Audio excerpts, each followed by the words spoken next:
Estamos ao vivo na nossa fanpage do Facebook, www.facebook.com/aceb.guarapari, com a palestra A Força do Amor e o Suicídio. Gabriel, seja muito bem-vindo. Obrigado, Elane, obrigado aos amigos tão queridos, da ACEB. Vamos então conversar hoje sobre esse tema tão significativo, a força do amor e o suicídio. Então, gostaria de trazer uma história de uma jovem, a Aninha, que ela contou no livro Juventude Interrompida. A Aninha era uma jovem adolescente que se pegou num momento em que se sentia sozinha, para baixo, feia, chata, palavras dela, em que nada fazia sentido na sua vida e que ela estava perdendo a esperança de encontrar o amor.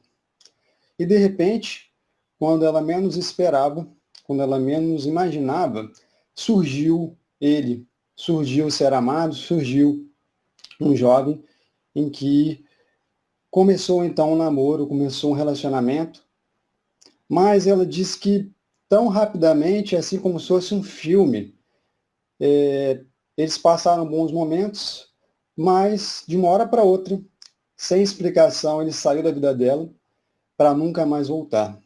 E naquele momento em que há um descolamento, que é a ruptura desse relacionamento, aqueles sentimentos, aquelas emoções, aqueles pensamentos para baixo, pensamentos negativos, pensamentos que ela não encontraria o amor nessa vida, que essa vida não fazia sentido para ela, vieram à tona.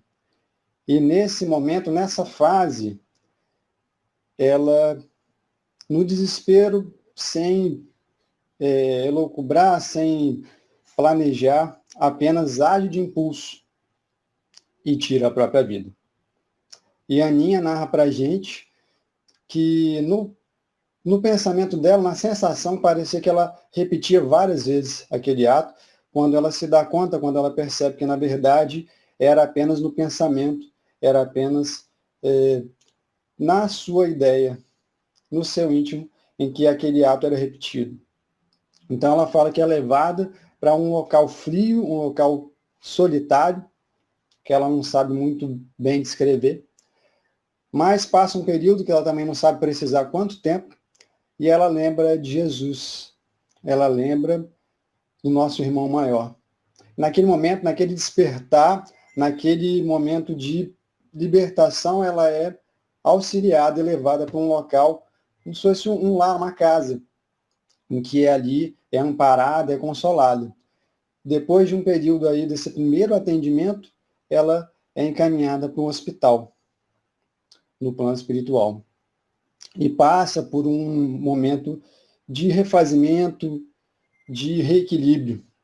E nessa fase, em que ela vai retomando as forças, que ela vai reequilibrando o seu íntimo, ela se dá conta do erro, se dá conta da atitude impensada, ainda não consegue perdoar o seu, então, ex-namorado, mas ela já amplia a visão e percebe a necessidade de valorizar a oportunidade de uma nova existência.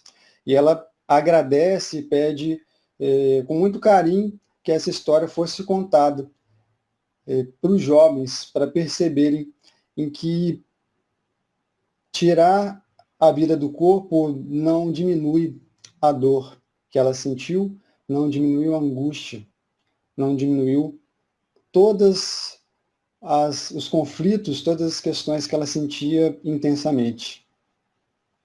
Então, a gente trouxe a história da Aninha, que está no livro Juventude Interrompida, Relatos e Alertas dos Jovens do Além, editado pela AME Editora, para a gente refletir um pouco sobre um outro aspecto, sobre o impacto de um amor sublime, de um amor verdadeiro.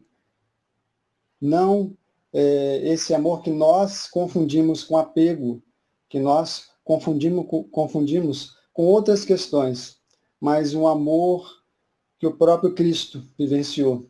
A força desse amor, o impacto desse amor no consolo, no amparo, na esperança.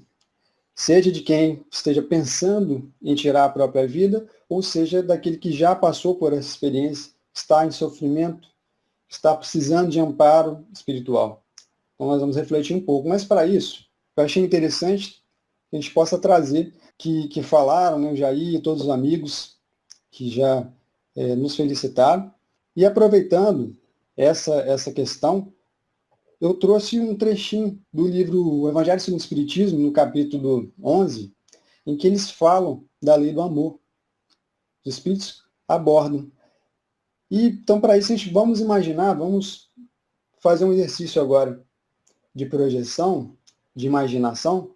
Vamos imaginar que estamos de frente para uma montanha, para um monte, né, muito bonito, muito agradável aquele ambiente, né, da natureza, e nós vamos olhar para esse rochedo, para esse monte, que ele é bem extenso, é bem longo, mas há um caminho para a gente trilhar, para a gente percorrer, que nós conseguimos pouco a pouco, com algum esforço, com alguma dedicação, né, com algum empenho, nós vamos conseguindo avançar, nós vamos conseguindo prosseguir.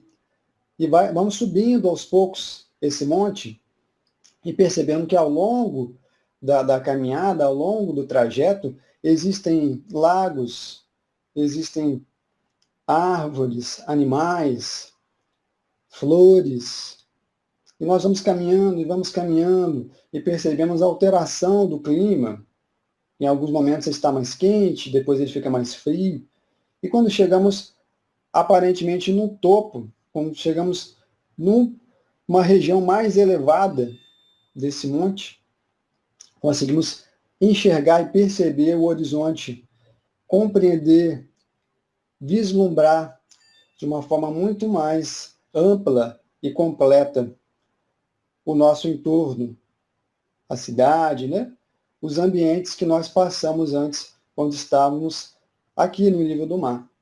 Então, esse exercício de imaginação, de projeção, é uma metáfora para o sentimento, né? Porque os Espíritos nos dizem que o sentimento por excelência é o amor.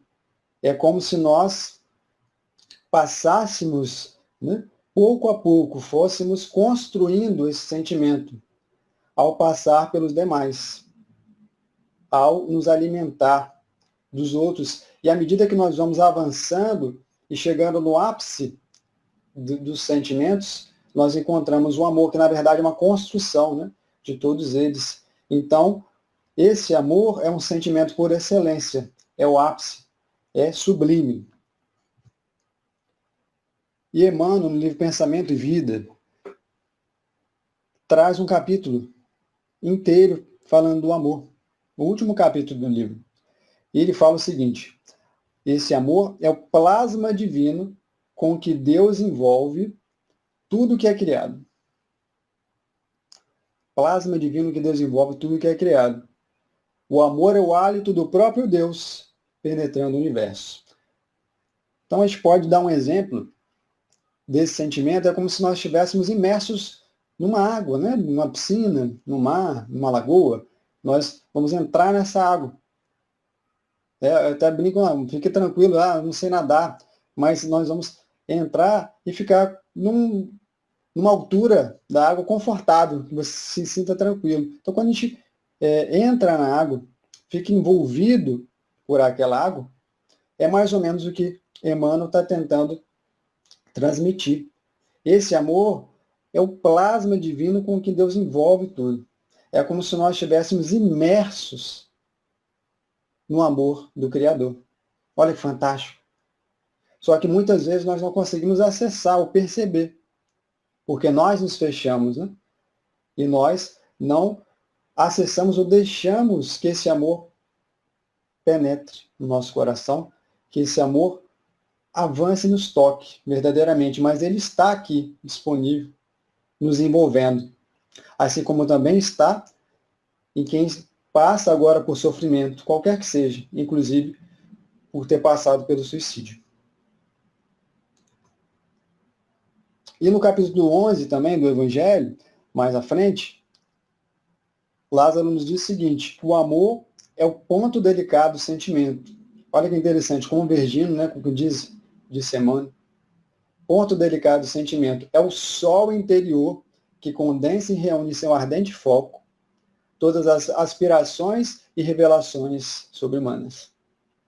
Então, essa figura do sol é fantástica, né? Porque o sol, vamos imaginar que a gente está num dia agradável, né? com um clima agradável, que nós nos sentimos bem, nós vemos esse sol. É aquele sol que ilumina, é aquele sol que aquece. Então, esse sol que aquece, que ilumina, que nos dá energia, de alguma forma, né? Que nós percebemos uma energia positiva, esse sol é como se estivesse dentro da gente. Essa energia, esse acalento, é esse que é o sentimento do amor. É um sol interior que nos abastece verdadeiramente. Esse é o amor sublime, sentimento por excelência. E tem uma outra definição de Emmanuel, no mesmo livro Pensamento e Vida, que ele diz o seguinte: amor puro é o reflexo do Criador em todas as criaturas. Todas as criaturas. Então, quando nós olhamos para as criações, de forma geral, de Deus, olhamos para uma árvore, olhamos para um animal, um gato, um cachorro, quando nós olhamos para o mar, se nós conseguirmos perceber e enxergar o reflexo do Criador em cada uma dessas obras, esse é o amor puro.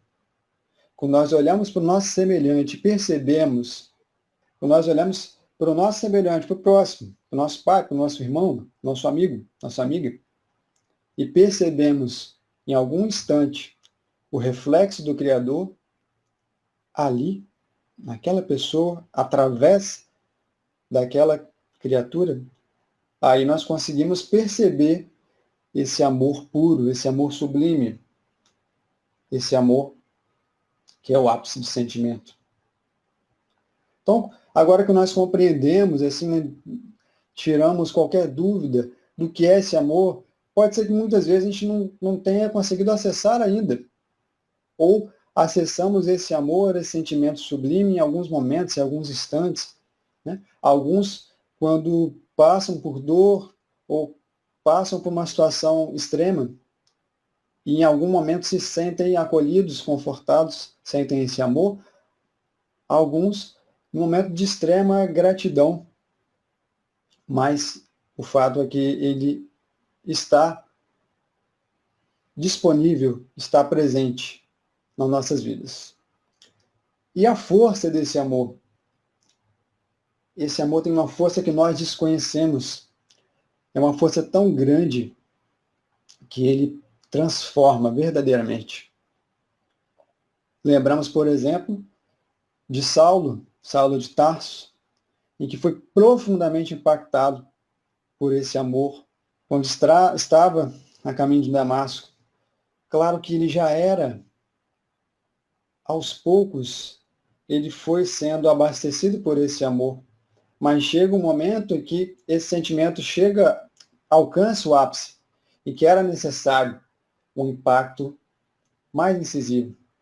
E no momento em que ele é verdadeiramente conectado a esse amor, Saulo se transforma verdadeiramente, intimamente, e passa de perseguidor, de alguém que condenava, que perseguia os cristãos, um indivíduo que reconhece sinceramente a força desse amor, a força do amor que vem do Criador. E esse mesmo Paulo nos diz que o amor desculpa tudo, o amor crê tudo, o amor espera tudo, suporta tudo. O amor jamais acabará. Está lá na carta aos Coríntios, capítulo 13, de 7 a 8. Porque esse amor, ele é verdadeiramente transformador. Por isso que ele desculpa tudo, espera tudo, suporta tudo. A gente não está falando que o amor vai retirar a responsabilidade, não é isso, meus amigos. A responsabilidade é nossa. O nosso acerto e o nosso erro vai trazer consequência. Isso é fato. Está lá no Código Penal da Vida Futura, capítulo 7, da primeira parte do livro Céu e Inferno. Quando acontece, tirarmos a própria vida, vamos ter que arcar com a responsabilidade do ato. Nós não temos dúvida disso, que há consequência, que provavelmente haverá dor, haverá sofrimento.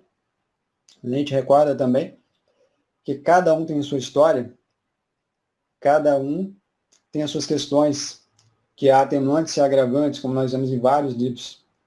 Mas uma questão está lá no Livro dos Espíritos, que é unânime, que eles falam sobre o suicídio, que não há exceção nesse caso, né, que é uma regra geral, que todas as pessoas vão passar por essa sensação, por essa experiência, quando se cometerem suicídio, todos vão ter essa consequência, que é a frustração. Os Espíritos são muito claros lá no Livro dos Espíritos, que é a frustração porque o indivíduo está angustiado, está com dor, está desesperado. Ele quer verdadeiramente acabar com essa dor, como a Aninha, que eu contei no livro de Juventude Interrompida. Quer acabar, quer cessar essa dor, essa angústia, esse desespero. E nós sabemos que com a morte do corpo isso não acaba. Matar o corpo não vai matar a sua dor, a sua angústia. Mas nós sabemos também que depois de reconhecer esse equívoco, de perceber, sempre há esperança, sempre há oportunidade de um recomeço.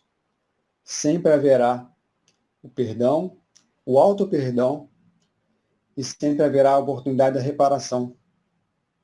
Porque se nós erramos, nós teremos a oportunidade de reparar, mas nós vamos ter que arcar com a responsabilidade, né, dos nossos atos e das nossas omissões. E o amor, nos diz Emmanuel, ele nos dá a oportunidade, na medida que nós externamos esse sentimento, amando ao nosso próximo, nos amando, permite o Senhor que percorramos sem prazo o caminho de ascensão para Ele. Então, amando-nos, permite o Senhor que percorramos,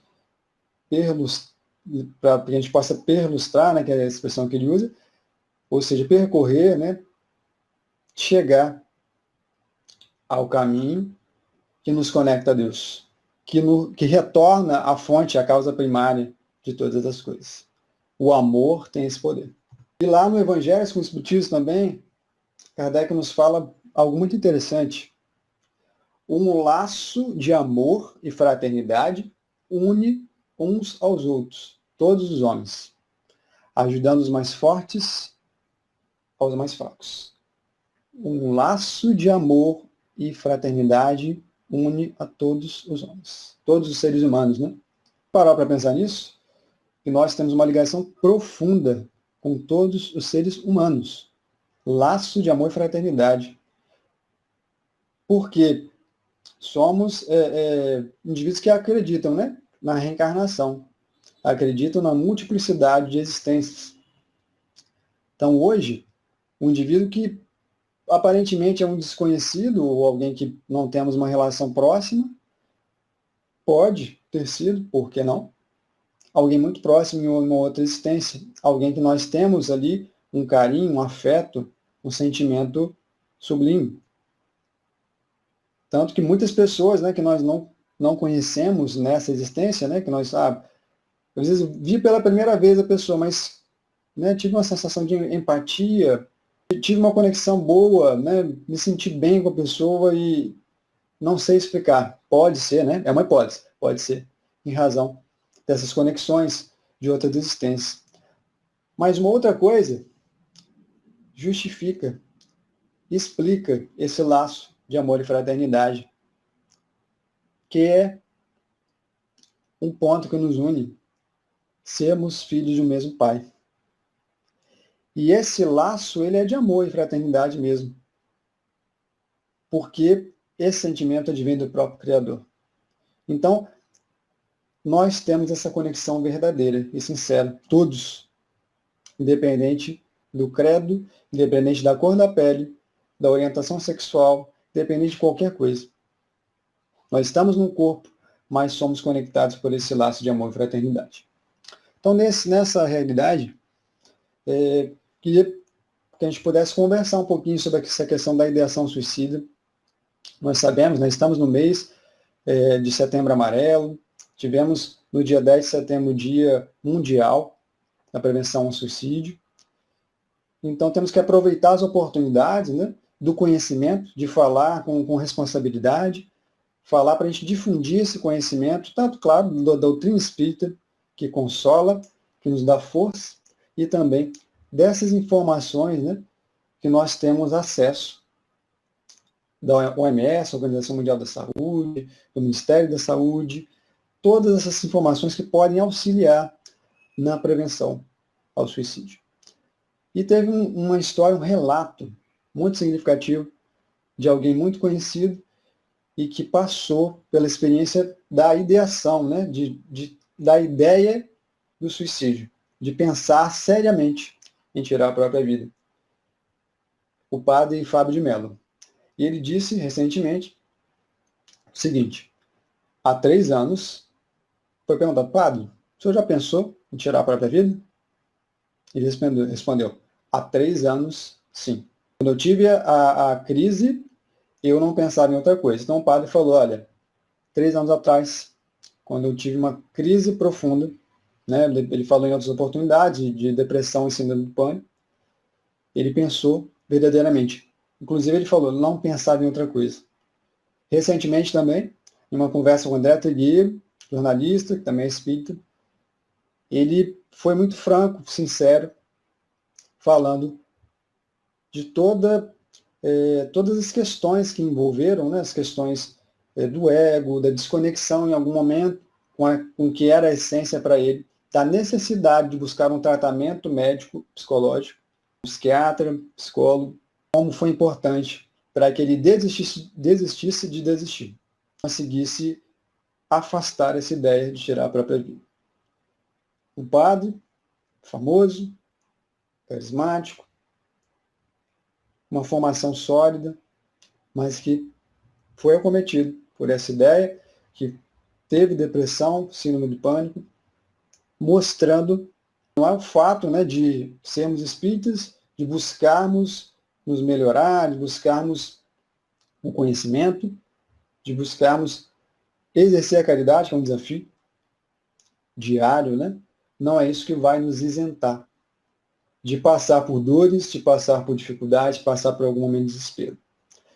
Então, no Evangelho segundo o Espiritismo, no capítulo 5, bem-aventurados os aflitos. E é o capítulo com maior extensão, né, do Evangelho segundo o Espiritismo. E tem um trecho que fala especificamente o tópico, né, sobre suicídio e loucura. E a gente não cansa de repetir que ali eles colocam o principal preservativo, o principal caminho para prevenir a questão do suicídio. Olha que interessante. Eles falam o seguinte, a calma e resignação nos traz serenidade. Calma e resignação nos traz serenidade. Né? Parece uma coisa assim que tem uma certa lógica. Quando estou calmo, né, equilibrado, calmo, estou me sentindo bem. Resignado, ou seja, eu consigo lidar bem com os reveses, consigo lidar bem com as frustrações, com aquilo que eu não consigo realizar, né, que eu tento e não consigo por algum motivo. Eu consigo me resignar, né? Eu consigo não me revoltar, não me desesperar. Calma e resignação traz serenidade. E essa serenidade é o principal preservativo. Só que eles dão as ferramentas para alcançar essa calma, essa resignação e, consequentemente, essa serenidade. Eles falam o seguinte, são duas ferramentas principais. A forma de considerar a vida, ou seja, uma forma... exatamente aí, colocou para facilitar. A forma de considerar a vida, ou seja, uma visão espiritualizada, uma visão que vai além da matéria. um olhar para essa existência com muita clareza de que é apenas um momento e que é uma etapa da verdadeira vida. Então, um olhar espiritualizado para a vida, a forma que a gente pode considerar a vida, de um olhar mais espiritual, e, por outro lado, a confiança no futuro. Ou seja, eu tenho clareza que essa vida é uma etapa, e a certeza e a convicção de que o futuro é na verdadeira vida, é na vida futura. Confiança no futuro, forma de considerar a vida. Então, essas duas ferramentas nos dão condição de fortalecer a nossa calma, fortalecer a nossa resignação. Isso tudo vai dar essa serenidade. Não é apatia. Essa serenidade nos dá a condição de enfrentar os espinhos, de enfrentar os obstáculos, de enfrentar as dores, porque nós estamos em um mundo de expiações e provas, né? Passamos por uma transição, nós estamos no mundo de expiações e provas. E vamos enfrentar muita dificuldade para... Qual que é o propósito? Né? O propósito é de nos transformar, de quebrar os nossos vícios, né? Metaforicamente, de vencer as nossas más inclinações. Então, estamos encarnados, vamos passar por esses desafios. A gente falar também de um exemplo, assim, não só do Padre Fábio, mas mostrando também, na fala dele, que ouvir em tudo isso, o amor verdadeiro foi importantíssimo. Assim também, eu queria contar a história do Rossandro Klinge, um depoimento que ele deu em uma das suas palestras, inclusive também um dos seus livros, ele registra uma fase da sua vida em que ele era mais jovem, morava ainda com os pais, e já estava num momento que ele não estava conseguindo conviver bem, principalmente com seu pai, enfim, por questões de temperamento e muitos conflitos, né, ideias distintas. Ele tomou a decisão, não, vou sair de casa, vou buscar a minha carreira, buscar minha autonomia, e vou, então, sair de casa, né, e buscar outros caminhos. A mãe dele, quando ele falou dessa decisão, falou, meu filho, espera mais um pouco, não vai agora não, espera mais um tempo, que você consiga estar mais equilibrado, estar mais preparado e tenha condições de enfrentar, né, as dificuldades naturais dessa fase da vida. Mas ele falou, não, mãe, eu preciso, já é o momento, não estou aguentando mais, vou buscar meu caminho. Tudo bem, respeitado. E assim Rossandro fez. Rossandro já tinha contato com a doutrina, já era trabalhador espírita, e passou por várias questões, por várias dificuldades, por várias dores, por vários desafios, e chegou um momento de extrema angústia, de extrema dor, em que ele pensou verdadeiramente, pensou sinceramente, ficou ali no seu apartamento, imaginando como tirar a sua vida. Naquela noite em que ele estava ali, ruminando a ideia, estava ali, alimentando essa ideia, ele foi relatado depois, né, que ele não cometeu o ato, ele desistiu de desistir também, mas foi relatado, tempos depois, numa reunião mediúnica, que naquele momento em que ele estava ali inclinado a tirar a própria vida, o seu mentor e amigos espirituais próximos a ele, ligados a ele, estavam ali vibrando para que ele desistisse, vibrando para que ele mudasse de ideia. E assim aconteceu. E ele teve a coragem de contar essa história, de se mostrar sua vulnerabilidade, mostrar sua dificuldade e admitir, né, que chegou num momento de desequilíbrio, mas que, por outro lado, a doutrina espírita foi o alicerce. A doutrina espírita, para ele, para o Rossandro Klinge, foi aquele momento de esperança, foi aquela confiança no futuro, foi a certeza do consolo em que ele desistiu de desistir. Olha o que ele fala. Dou graças a Deus por ser espírita, por saber que não existia morte, eu não me matei. Quando voltei para casa, fui acolhido e não julgado. Isso também é muito importante. Ele, depois desse momento, ele volta para casa. e se arrepende, né, de ter saído naquele momento, de ter, enfim, feito aquela escolha. E os pais, a primeira atitude foi de abraçá-lo. Não deram puxão de orelha, não falaram, naquele momento ele precisava de ser acolhido. Não estou dizendo que não é, né, para chamar atenção, ou enfim, falar que alguém está errado, não é isso. Mas tem momentos de dor, de crise, desequilíbrio tamanho, que o que é necessário naquele instante é o acolhimento, é o amparo, é o consolo. E depois vai se fazendo um trabalho pedagógico, né? Vai se fazendo um trabalho de educativo. Pois bem, dentro dessa realidade, dentro desse relato, tem um trechinho da fala de Emmanuel, no livro Palavras de Emmanuel, que ele diz o seguinte, que eu acho que sintetiza bem essa ideia, né? Da força do amor e dos desafios que a gente enfrenta. Sem cooperação não poderia existir amor. E o amor é a força de Deus que equilibra o universo. Meus amigos, nós não somos ilhas. Nós não podemos viver isolados. Ah, Gabriel, mas a gente está num momento de pandemia. Sim, estamos. Podemos estar fisicamente distantes, mas não estamos isolados. Olha que bênção. Através da tecnologia, nós estamos juntos, em pensamento, em sentimento, em vibração, hoje, nessa quinta-feira, no mês de setembro, setembro amarelo. Nós não somos destinados a ficar isolados. Claro, nós temos que buscar nos amar, o auto-amor, buscar estar bem conosco mesmo. E, ao mesmo tempo, criar essa ponte, como foi colocado aqui. Nós não somos ilhas. Nós somos a verdadeira oportunidade de conexão. Nós somos seres gregários, seres que precisam do contato, precisam da troca de conhecimento, de experiência, de afeto, de carinho. Então, sem cooperação, não poderia existir amor. E o amor é essa força de Deus. Então, para a gente exemplificar, eu vou trazer uma história do livro Memórias de um Suicida. Só um parênteses, né? Não sei se vocês tiveram a oportunidade já de ler esse livro. Eu li até recentemente, tinha lido alguns capítulos, mas não tinha tido oportunidade de ler ele completo, então li esse ano. E realmente uma obra fantástica, né? De Camilo Castelo Branco, psicografia de Ivone do Amaral Pereira. Mas a gente ouve alguns relatos, né, falando muitas questões. A gente sabe, né, que é relatado nesse livro, o Vale dos Suicidas, uma espécie, né, de local de umbral, em que alguns espíritos,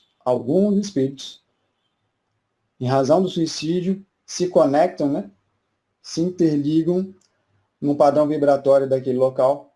Como foi falado no começo da prece, há um trabalho fantástico nessas regiões para aqueles espíritos que já despertaram e perceberam, né, que há oportunidade de transformação, de trabalho, de reparação.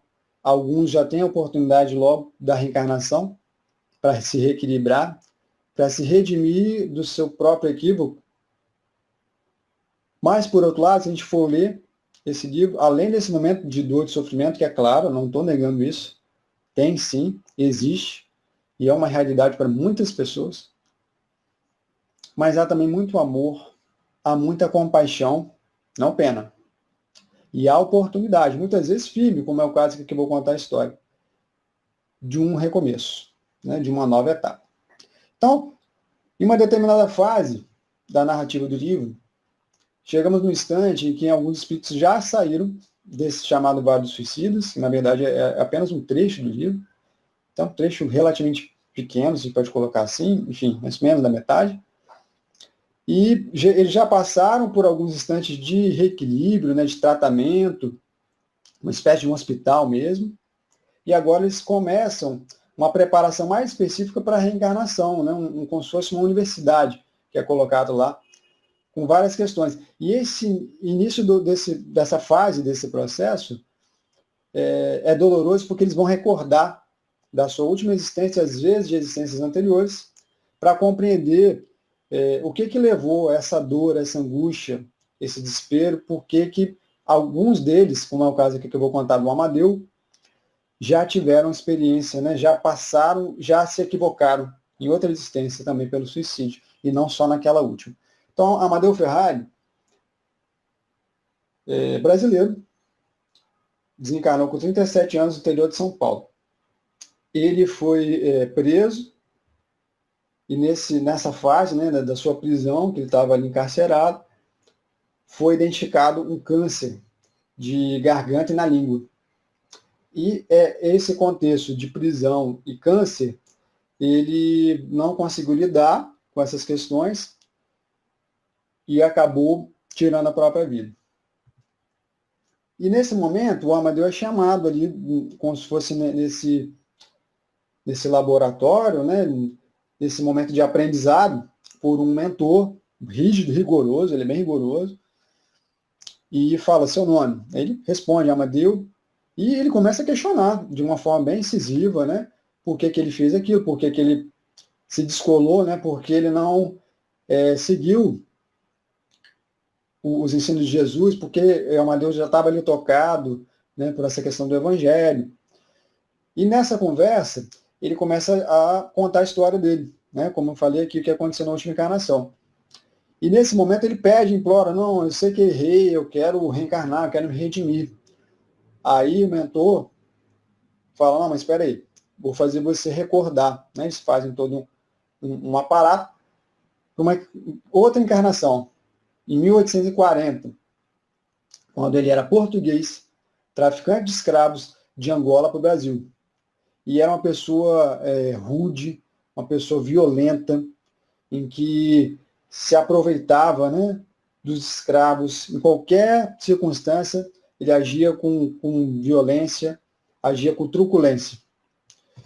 E quando estava ali na sua propriedade, na sua fazenda, ele violentou uma jovem, que no livro fala que ela tinha acabado de sair da infância, então a gente imagina que seria uma adolescente, pré-adolescente, né?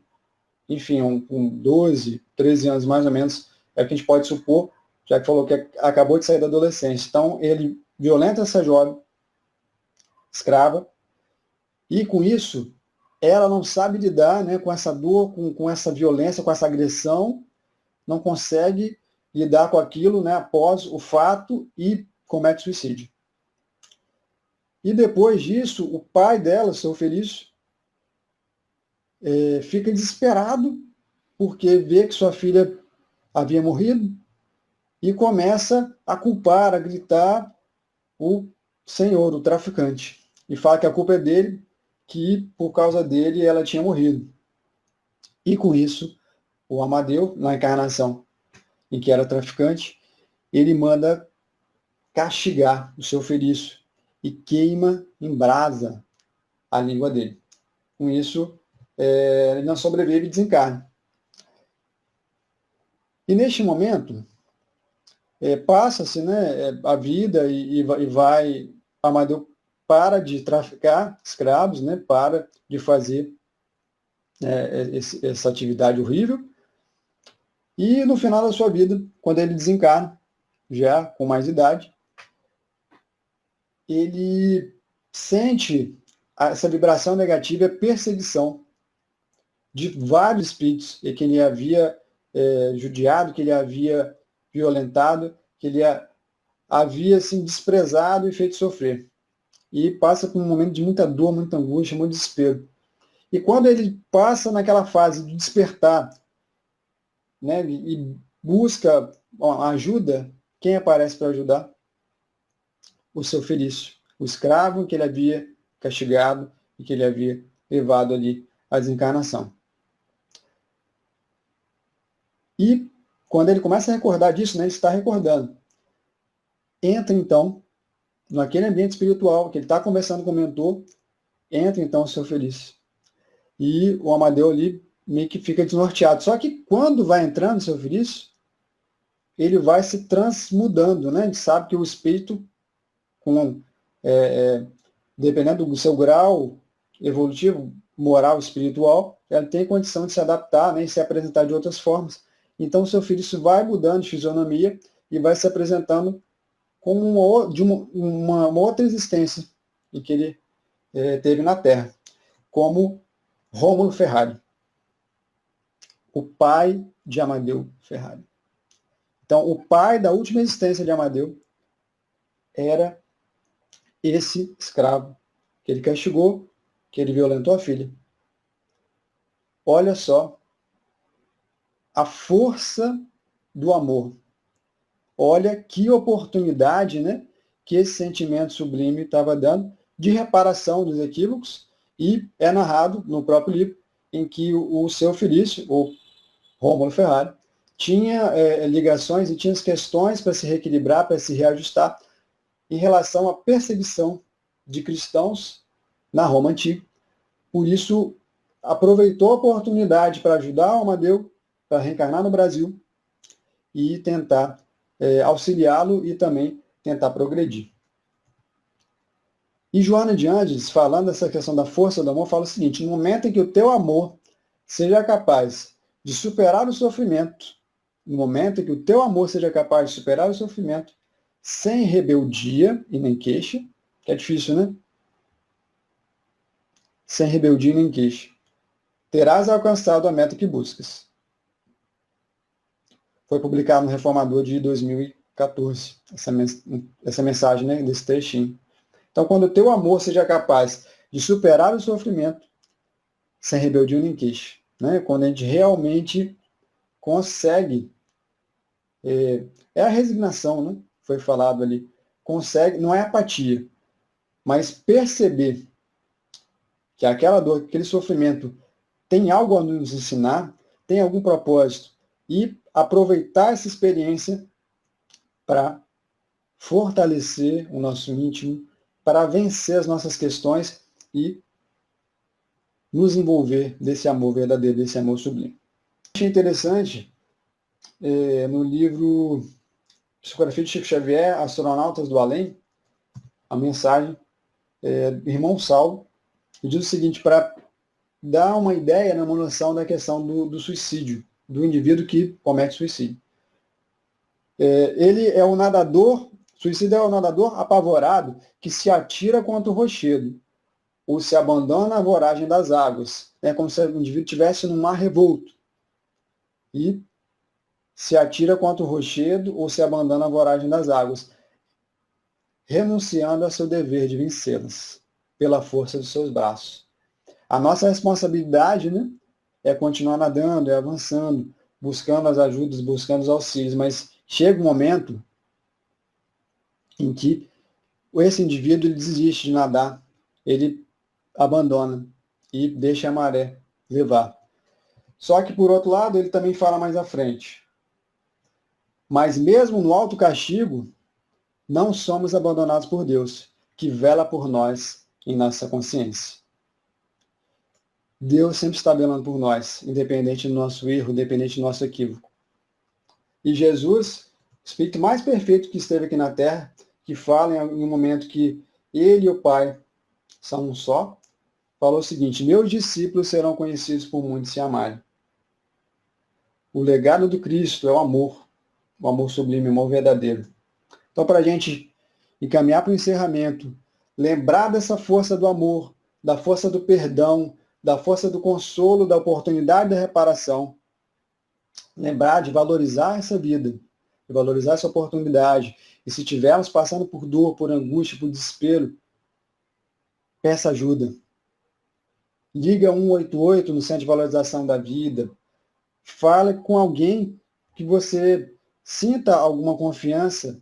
Entra no site cvv.org.br, conversa no chat, peça ajuda. Para a gente encerrar. Amar é fazer a doação de nós mesmos. Amar é doar de nós mesmos. Então, que a gente possa doar nossa atenção, doar nosso tempo para esse companheiro, para essa companheira, para esse irmão, para esse amigo que está precisando de ajuda, está precisando de auxílio.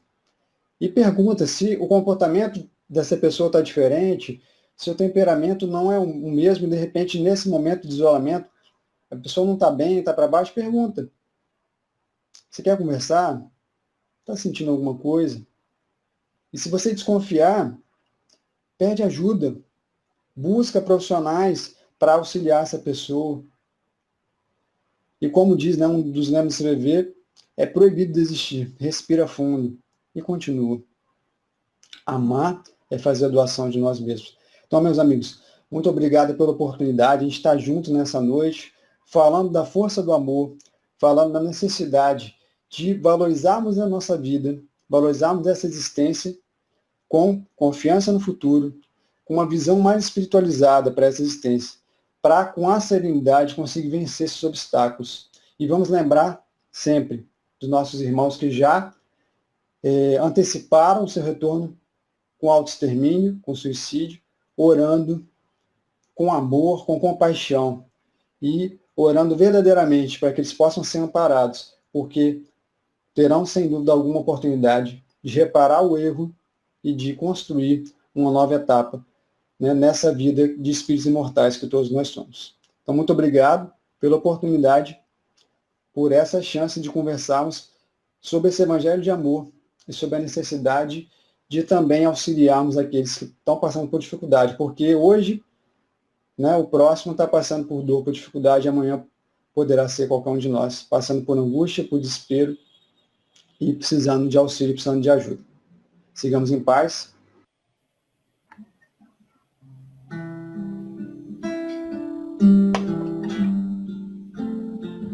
Querido e amado Mestre Jesus, neste momento, com os nossos pensamentos elevados, nós agradecemos por estes ensinamentos maravilhosos e agradecemos a equipe espiritual que agora está a postos, nos auxiliando.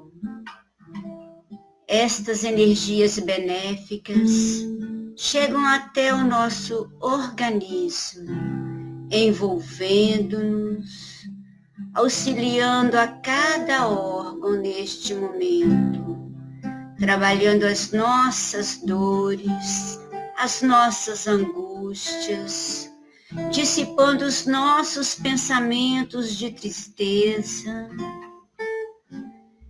de angústia, acerenando os nossos corações. E estas energias vão permanecer conosco, Jesus, nos auxiliando no dia a dia. Que os amigos espirituais possam envolver também os nossos familiares, auxiliando-os nas suas necessidades. E através da música, vamos continuar mantendo os nossos pensamentos elevados. Eleve o seu pensamento para se encontrar com Jesus. Estradas floridas de amor e de paz, chuvas de estrelas de luz. Sinta a leveza do ser, sinta o perfume no ar, sinta a presença do amor a envolver todo o seu caminhar. Querido Jesus, que o seu amor faça morada em nossos corações, que a sua paz esteja conosco hoje e sempre.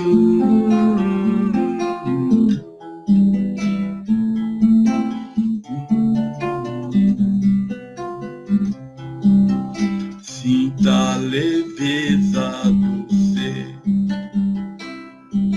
sinta o perfume no ar,